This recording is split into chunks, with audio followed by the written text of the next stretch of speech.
Hello everyone, ఎలా ఉన్నారు అందరూ? This is Alekhya. Welcome to Godavari recipes. ఈరోజు వీడియోలో ఆషాఢంలో కంపల్సరిగా తినవలసిన తెలగపిండి కూర ఎలా ప్రిపేర్ చేసుకోవాలో చూపిస్తాను.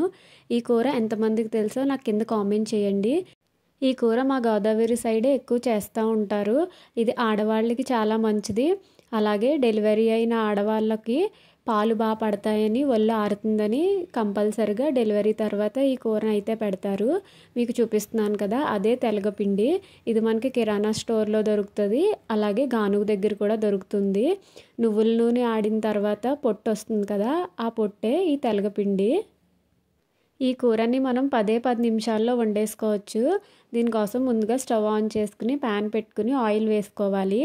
ఆయిల్ హీట్ అయిన తర్వాత వెల్లుల్లి రెబ్బలు, జీలకర్ర, శనగపప్పు, ఆవాలు, మినప్పప్పు అన్నీ వేసుకుని ఫ్రై చేసుకోవాలి. ఫ్రై అయిన తర్వాత పచ్చిమిరపకాయలు, అలాగే ఎండుమిరపకాయలు, కొంచెం కరివేపాకు వేసుకుని బాగా ఫ్రై చేసుకోవాలి. ఈ కూరకి కొంచెం పచ్చిమిరపకాయలు ఎక్కువగానే వేసుకోండి. కొంచెం కారం ఉంటేనే ఈ కూర బాగుంటుంది. తర్వాత ఒక మీడియం సైజ్ ఉల్లిపాయని చిన్న చిన్న ముక్కలుగా కట్ చేసుకుని వేసుకోవాలి. రుచికి సరిపడా ఉప్పు, పసుపు కూడా వేసుకుని ఒకసారి మిక్స్ చేసుకుని మూత పెట్టుకుని ఉల్లిపాయ ముక్కల్ని బాగా మగ్గించుకోవాలి. అలాగే ఈ కూరకి వెల్లుల్లి రెబ్బలు కూడా ఎక్కువ వేసుకుంటేనే బాగుంటుంది.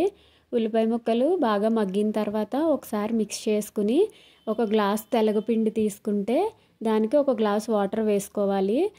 నేను ఇక్కడ ఒక గ్లాస్ తెలగపిండి తీసుకున్నాను కాబట్టి ఒక గ్లాస్ వాటర్ అయితే యాడ్ చేసుకుని మిక్స్ చేసుకున్నాను.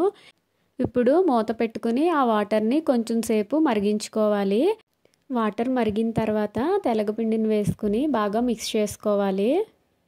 తెలగపిండిని బాగా మిక్స్ చేసుకున్న తర్వాత మూత పెట్టుకుని 2 నిమిషాలు మగ్గించుకోవాలి. 2 నిమిషాల తర్వాత మూత తీసుకుని ఒకసారి కలుపుకుని స్టవ్ ఆఫ్ చేసుకుంటే మనకి తెలగపిండి కూర రెడీ అవుతుంది. ఈ కూరని ఆషాఢంలో ఎక్కువగా ఆదివారం వండుకుంటూ ఉంటారు. ఈ ఆషాఢంలో మీరు కూడా వండుకుని మీకు ఎలా వచ్చిందో నాకు కింద కామెంట్ చేయండి. ఈ వీడియో నచ్చితే వీడియోని లైక్ చేయండి, షేర్ చేయండి, అలాగే సబ్స్క్రైబ్ చేసుకోండి. Thanks for watching. Bye bye.